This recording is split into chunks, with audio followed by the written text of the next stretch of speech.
Good day, everyone, and thank you for joining us. I am Tshiamo Masike, economist at Momentum Investments, and I'm joined by our chief economist, Sanisha Packirisamy. We are past the first half of the year, but the fog has not lifted. The world is still grappling with trade policy flip-flops, keeping businesses, investors, and households on edge. At this point, uncertainty is not just lingering, but it is evolving. And we will unpack what that means for global momentum with Sanisha. I want us to first unpack the growth impact. How is this evolving uncertainty affecting global economic growth prospects? Well, thanks, Tshiamo. I think we can say that uncertainty is having quite a negative implication for economic activity across the globe, especially when we start thinking about tariff policy, the magnitude and the duration of these tariffs. Now, the International Monetary Fund has basically suggested that tariffs in themselves can be negative for growth. But the unpredictability of that tariff policy can be even more damaging for growth. So think about it from the perspective of a business. Now, a business has a lot of uncertainty around the consumers that will buy from them, and of course, the suppliers and the health of their suppliers. And so they might actually bring in fixed investment and not really hire as many workers.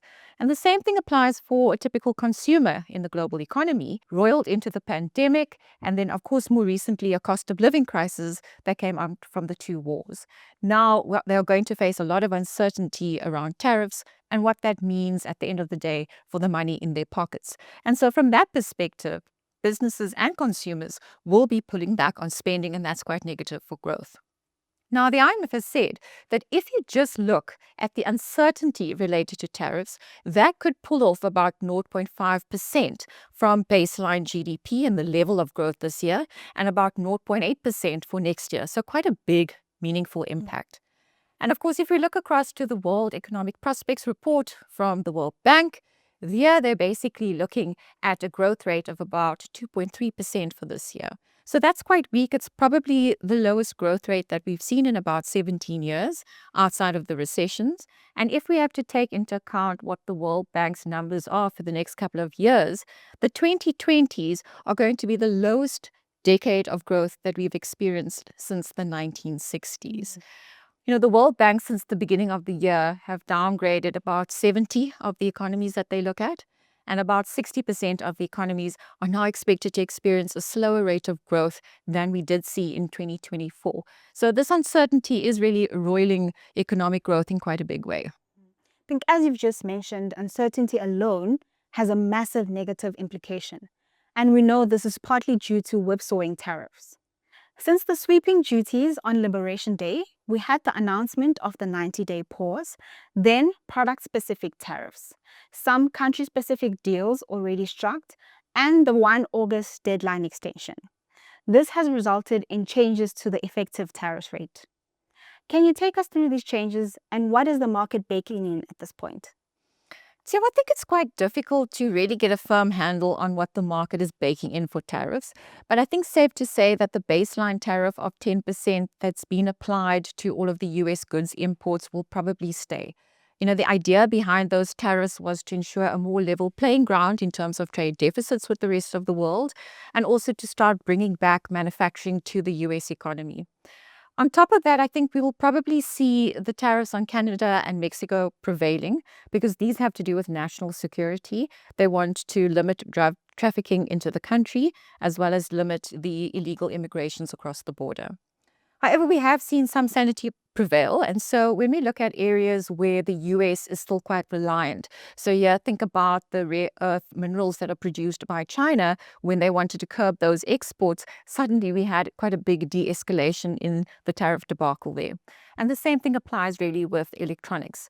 Now, if we think about areas that were quite hard hit, autos, steel, aluminium, the jury is still out as to whether or not we'll get quotas applied that will actually soften the blow of those tariffs. And I think ultimately there's still quite a lot of uncertainty around additional tariffs. So if we think about the European Union, they could potentially use this as a trump card and say, we can actually apply digital services taxes if you apply sector-specific tariffs on us. And this is quite interesting because up until this point, we've really only concentrated on tariffs in the goods department of global GDP rather than services. And we know that the US economy actually runs a trade surplus on services with a number of countries. And so this could be an angle that the rest of the world then takes. The other issue we don't have a lot of clarity on is on transshipments. So take Vietnam and the deal that they brokered with the US more recently. And the US came down quite strongly on Vietnam and said, if you are importing goods from China and then sending it straight on to the US, we would probably have to levy those goods. But again, it's very difficult to get an idea of the quantum of those transshipments. And so there's a lot of uncertainty around there. But I think ultimately what the market is pricing in is something that's a little bit softer than Liberation Day tariffs, but ultimately a lot higher than what we've seen in recent history. So this is going to have a negative impact on growth, as we've said, but it will also have a negative impact on inflation. And we've seen in the US economy already that the consumer price inflation is starting to now pick up on the back of these more onerous tariffs. You brought up an interesting thought that goods have been the target of the tariffs, but there is still uncertainty about, for example, services, which could potentially exacerbate the disruptions. With what we know now, the ongoing bilateral negotiations, and considering the telco pattern, so Trump always chickens out, how could economic growth evolve? It's interesting to kind of get a bigger range of growth forecasts from here. And again, we'll look to the World Bank's June report, where they basically look at a baseline growth number of 2.3%, but then look at an upside scenario and a downside surprise. Now, I think we can, fundamentally say that the risks to the downside are far greater at this point in time. And what the World Bank has then colored in for that picture on a downside scenario is to say that there's more policy uncertainty, investment is held back, we have financial conditions that deteriorate, potentially more geopolitical fragmentation, even the incidence of natural disasters having a bigger impact on growth. And in that kind of world, we would probably see growth being about 0.5 percentage points weaker than the baseline for this year, and about 0.4 percentage points lower for next year. So if you think about that baseline growth number of 2.3, and if you take off the 0.5, we're sitting with the potential growth rate in a downside scenario of 1.8. That would actually put the global economy into an outright recession. Now, on the upside, there is potential for a better than expected economic growth outlook, and the World Bank says that would probably come through from more fiscal spending, the fact that tariffs may actually be a little bit lower, so half of the baseline, which is about 14%. The baseline plus 10 percentage points is essentially what's baked into the negative scenario, so you can see that gap in the range there. And then in the upside surprise, they also talk about productivity enhancements coming through from AI and technology. And in that case, you'd get about 0.1 percentage points added to growth for this year and about 0.3 percentage points added to next year. But you can see in terms of that range, the downside surprises are more hefty on the downside rather than the upside surprises from here. Yeah, I think with what you just said, that potential upsides are there, but downsides are more at play here. With that said, how are recession fears playing out? That being said, that we do think that downside risks hold a bigger weight. Even with that in play, we do believe that the risk of a recession has come back quite significantly. Now, you might ask why, and I think part of that is because of just general tariff fatigue, and the other point that you made about taco. So I think investors, not really baking in the full extent of what Trump is proposing, as he might, chicken out from there on those policies.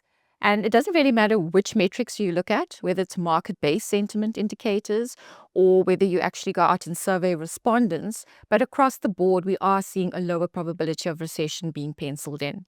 So if you take the New York Fed recession indicator, which is an analysis of the yield curve, taking a longer yield bond, the 10-year, less your 3-month yield, so that will give you a spread, and then converting that into a probability, we're now sitting with a probability of a recession that's about 29%. This was at 70% in April after the Liberation Day tariffs were announced. Again, if you look at the market indicators and we look at the Bank of America survey that looks at your fund managers across the globe, again, in April, half of them were saying that there's quite a big probability of getting a hard landing in the US economy in the next 12 months. This is now rolled back to about 1 in 10. So again, you can see that across the board, the market is assuming a lower risk of recession, even though this year is not going to be great in terms of GDP growth. Okay, so chances of a recession seem to be very slim. Despite this, though, there's a lot of talk about US exceptionalism being at risk. Can you unpack US exceptionalism a bit? Sure, I think it's quite important to kind of define what US exceptionalism is. And we like to bucket this into four approaches. So the first is really from an economic stance, because we know that, the US contributes about a quarter of global GDP. Secondly, we would also then look to the financial angle. And so we know here that the dollar has been the predominant reserve currency in the world for a number of decades. Thirdly, if we look at it from a geopolitical perspective, the military force and defense system in the US is quite a formidable one. They do contribute a lot to NATO spending and in terms of the US's influence in the world at global organizations, such as the World Trade Organization. And then lastly, from a technological perspective, the US has done a lot of that hard work in terms of spending on research and development and has built an ecosystem that's quite conducive for corporate profitability. Now we're moving into a more multipolar world. So we do believe that the US will still have influence, but we do believe that the leadership will now be shared across those other economies when it comes to things like the economy, when it comes to things like geopolitics or the financial system. I think where the US can still be a key leader is in the area of technology. And that's because they've done so much research and development spend, unlike, the UK or Germany. This also doesn't really take away from the argument that China is, of course, becoming quite a big rival in that space. But I think, the US in this area can still be a key leader in the global economy. So, given that 3 of the 4 metrics that you ascribe US exceptionalism to can be shared, what does this mean for the United States dollar? I think it's going to be very difficult for the world to move away from the dollar very quickly. Just to sketch that out a bit, if we had to look at all of the foreign denominated debt in the global economy, about half of it is sitting in the US dollar. Half of global export invoicing is done in the dollar. About 57% of foreign exchange reserves are sitting in the dollar, and almost 90% of FX transactions across the globe Dollar. conducted in the dollar. And so it's very difficult, for economies to actually move away from that mode of transaction. Also, if you try to think about who are the natural contenders, and here we can, focus on a chart we put together, looking at what the criteria are for a currency to become the world's reserve currency. We know that the dollar ticks a lot of those boxes, and you can see a lot of green on the chart for the US dollar. However, if you look to the euro, they fall short when it comes to the size of the Eurobond market, which is about less than half of the US Treasury market.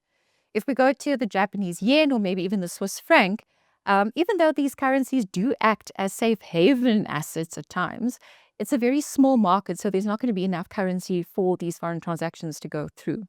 And then lastly, if we think about the renminbi, China still has severe capital controls in place, which we know investors don't like, and not really a freely floating currency that's easily convertible. Maybe so in Asia, but not really the rest of the world just yet. So, I hear where all the other currencies are falling short. What about gold? We also saw recently that Basel III recognized gold as a tier 1 asset. That's a good question. So, gold has really performed well as a safe haven bet as risk appetite has waned in the last while. But again, I think for the reason that it is a store of value rather than a means of transaction. And I think it will hit up against the same constraints as a Japanese yen or Swiss franc, which means that there's just not enough gold for those transactions to take place. We know there's also been a lot of gold purchases by central banks recently, which has helped gold prices. Do you think there is further support for gold?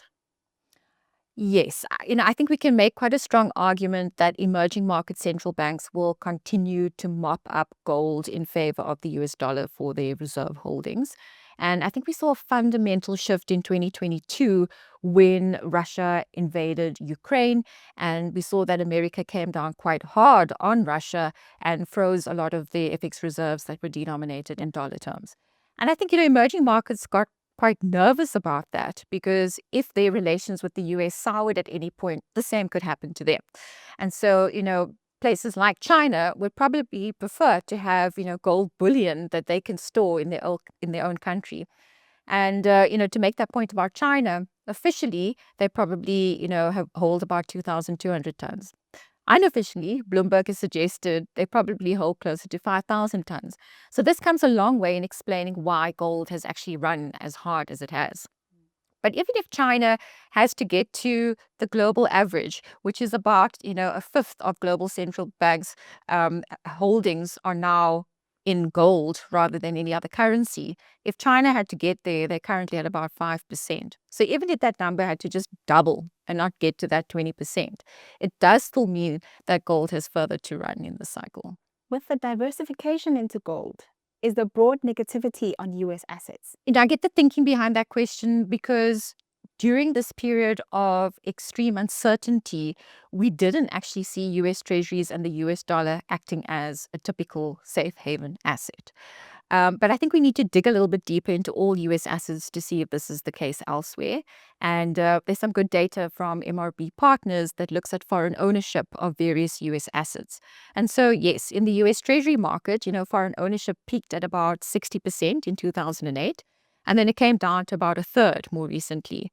But if you look at US corporate bonds, the ownership there has been over 30%, but it's been quite stable over the last while.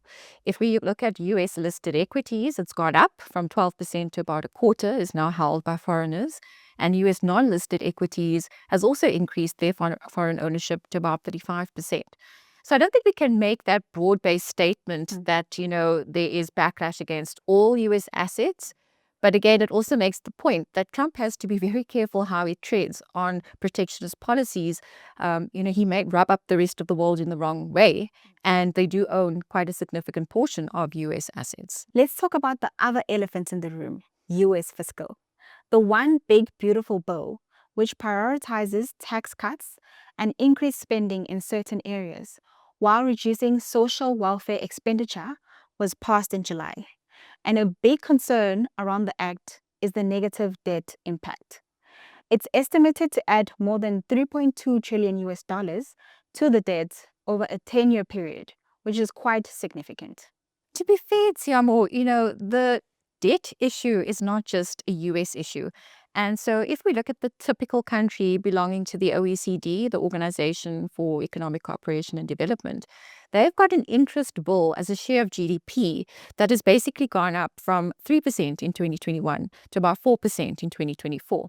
Now, that might not seem like a big shift, but it's the highest that it's been in over 20 years. And it does also imply that governments today are now spending more on servicing debt rather than spending on things like the police force or defense or even housing.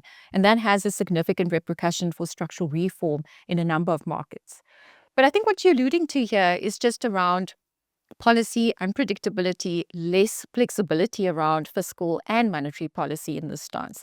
And in terms of that big, beautiful Bill Act, if we continue on this trajectory, we could end up with a debt to GDP ratio in the US that gets to about 140% as a share of GDP by 2050. Now, this is problematic because currently investors are looking for a higher yield to compensate them for risk when they invest in US securities.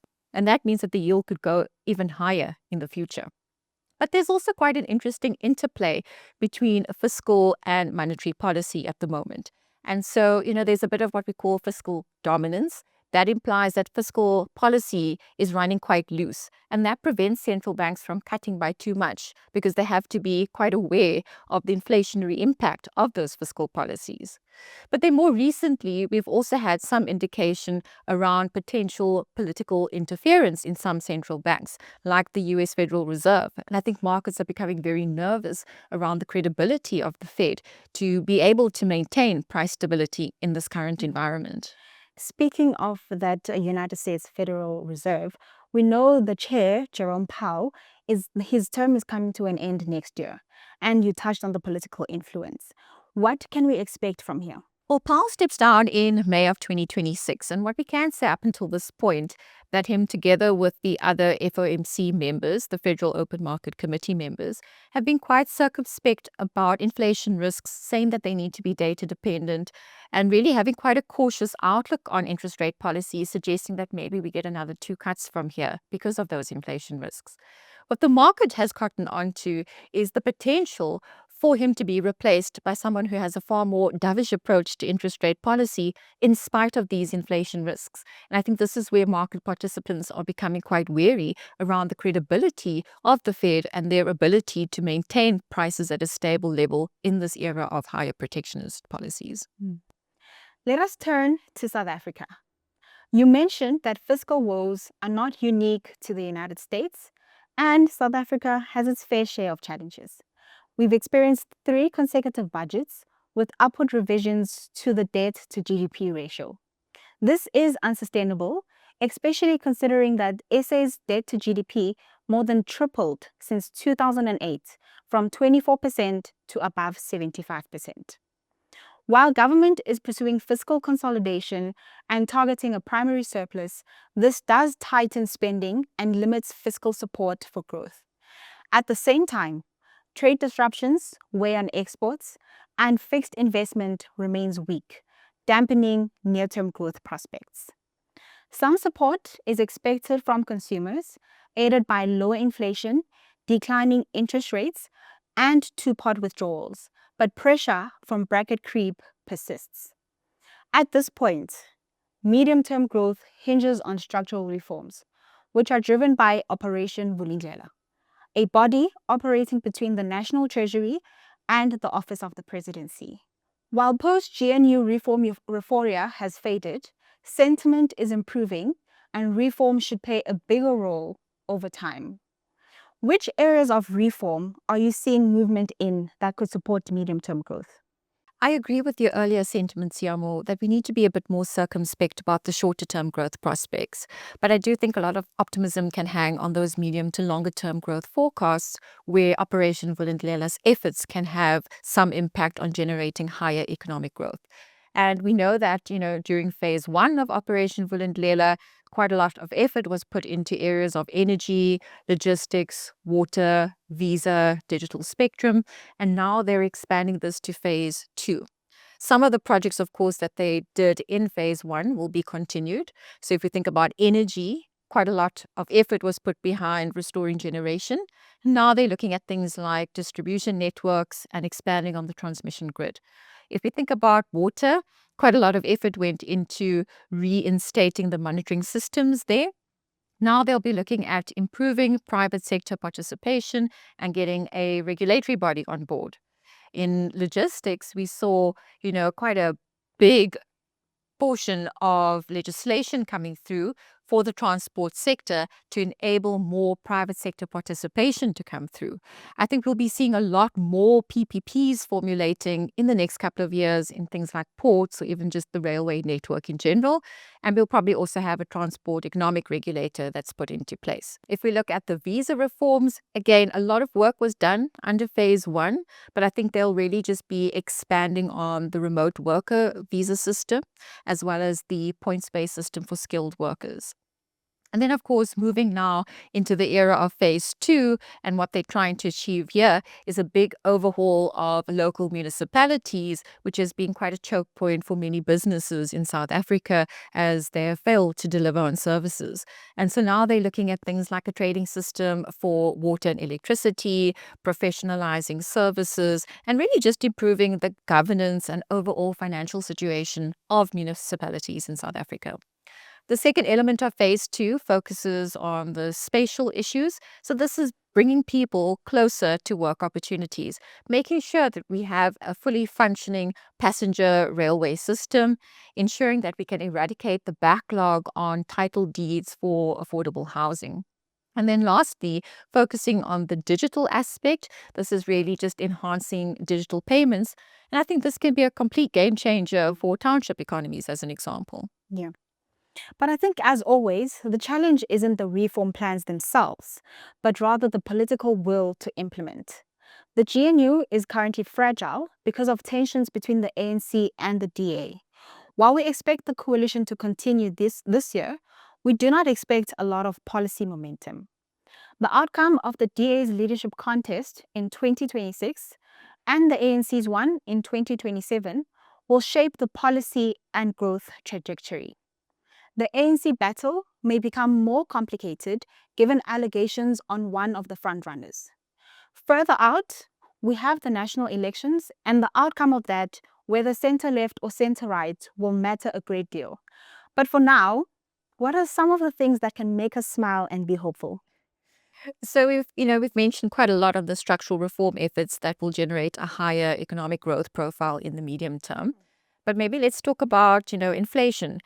Given that this has been a bugbear for much of the global economy in the last while, and South Africa has actually been in quite a fortunate position where we've actually operated closer to the bottom end of our inflation target.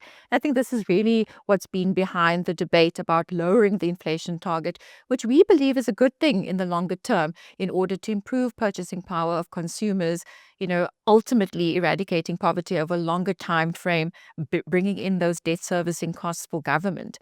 Um, that's really on the inflation front. I think what's also been aiding that, which is another bright spot in SA, is that we've actually had quite a well-behaved currency in spite of all of these global and local risks that have been playing about.